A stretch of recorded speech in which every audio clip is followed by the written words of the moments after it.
Since the sun is hiding behind the clouds, we came up here for a little bit more color.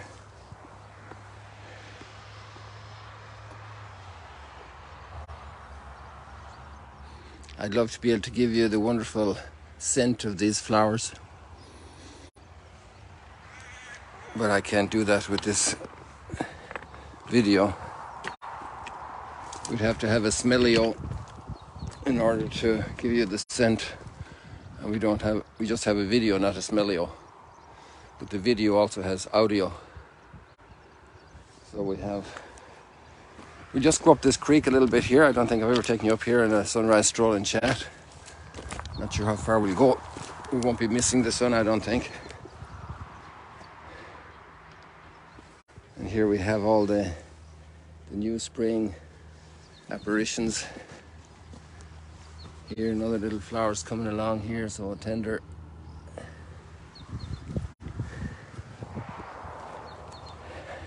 Big question today. Have you noticed how guys who are football crazy goers, games, stats, motorbikes, those four-wheelers, and then a special relationship starts to grow that may even become a marriage, and they change their patterns of recreation. I mean, they'll keep some of it, but they'll give up a lot of stuff in order for that girl to have access to their hearts.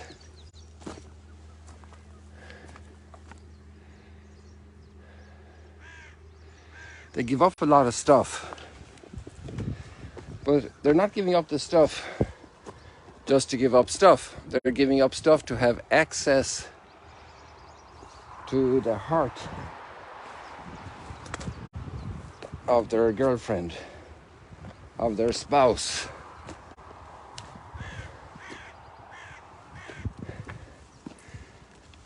And this is very connected to what fasting is about and the message today in the gospel, because there's also a very wrong kind of fasting that stresses people out and they get mean. Maybe I'm going to go back down here again, if you don't feel afraid, and circle up here on the left in the creek. If the creek don't rise, but this creek is rising all the time here.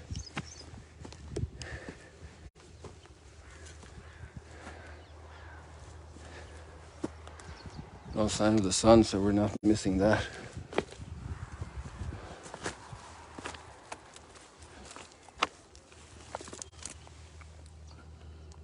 All around it's just all flowers, and there's so many sounds as well. I'm not sure how much of them you're getting from nature around. I'll keep silent for a few moments now and again so you can hear them.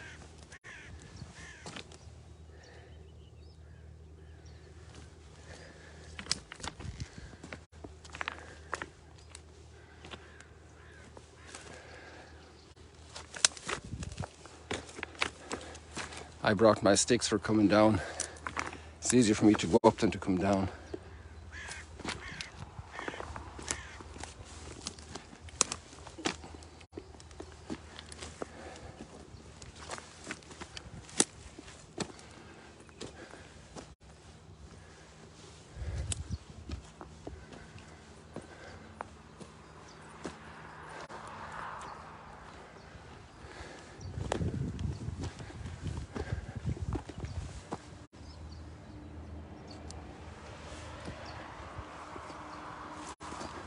I'm amazed that even you'll find tracks of cows coming through here. It must be very difficult for them to keep their balance. And those legs, so much weight.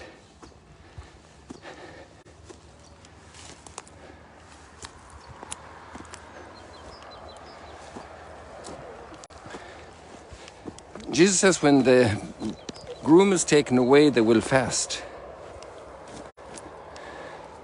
Because they'll want to fast to get the groom back.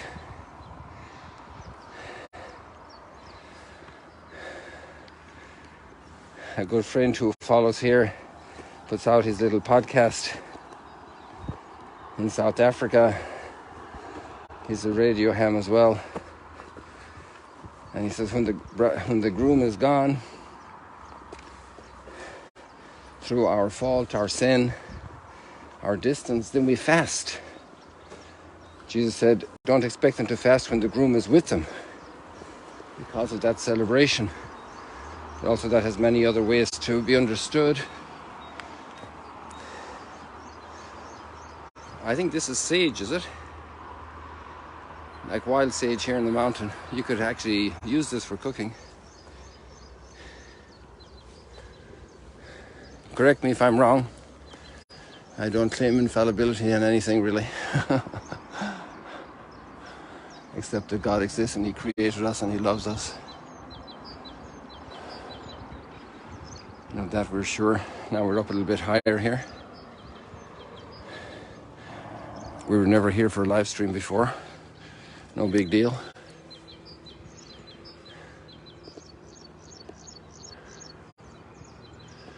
So, is the fasting you're doing right? That's the big question Isaiah has. And he's saying, no, it's not right. Your fasting is darn wrong because you're becoming mean with those in your household, with those at work. You're stressed out, you're becoming judgmental, you're becoming harsh. Hey, look at this little bird right here in front of us. Tiny, tiny little bird. So it's here behind the bush. It's very hard to catch because it's jumping around like crazy there.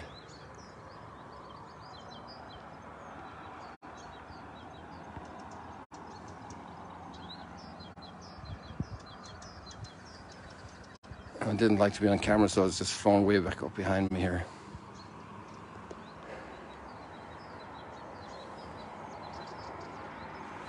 So is your fasting right?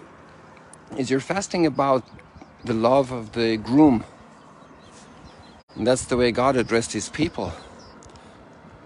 His chosen people is His bride. That expresses a very wonderful relationship of intimacy, of familiarity, of concern, of care, of closeness, of tenderness.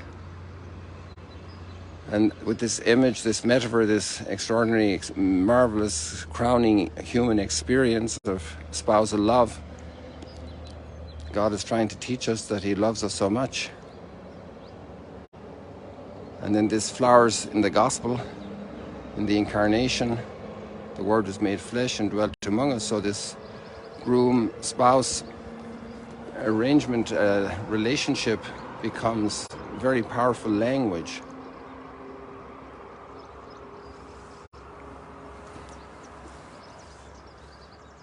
Here at 6:35, just so you know, everybody going to work there, trucks in the road.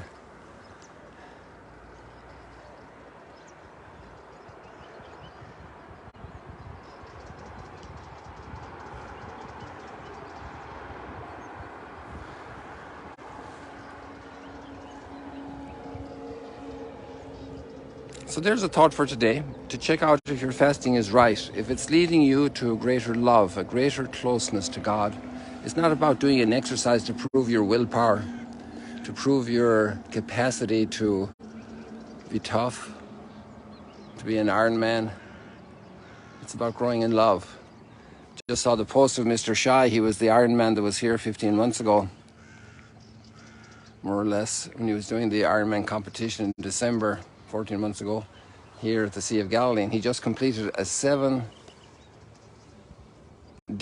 7 Ironman competitions in 7 different continents, including the Antarctic. And they finished Mr. Shy Esque, E-S-Q-E-W. I know he's on Instagram, I'm not sure he's from this else, but they just finished this incredible feat. But the beautiful note was that his appreciation for his wife and how she supported him in this crazy endeavor. Very tough endeavor. You know, you have to be ready to read his posts because they're pretty gruesome sometimes in terms of just pure gruesomeness, physical gruesomeness. But it's amazing. But actually, that's not why we fast. We don't fast for just proving ourselves. And that's a great quality and it's a great discipline. We fast because of the relationship. And I love to see that then in an athlete, that their relationship with their spouse, with their family, with their children transcends even that prowess in their own lives. And that has to way transcend our fasting. Any exercise we're doing, because it's about the relationship. And that's why you have the 3 pillars of Lent are not just fasting, which is very important because it helps us to gain great discipline, but prayer, which is the union with God, and kindness, mercy, tenderness, closeness to others, to share in their burden, to help them in their need. I think that's enough. Maybe it's a little shorter today, but that's the juice of it today. God bless you. Thank you for coming up here in Mount Arbel with me. Here we are in this glorious morning, spring morning. It's really absolutely delightful here. I have this strap here because I'm carrying my sticks. I don't need them coming up, but I have them to get down this slope because I need some support here for my knees. Getting down, oh, I turned around the wrong way here. Getting down this slope here. That's a bit tricky, you know. You need some extra support. So God bless you people. See you later, alligators.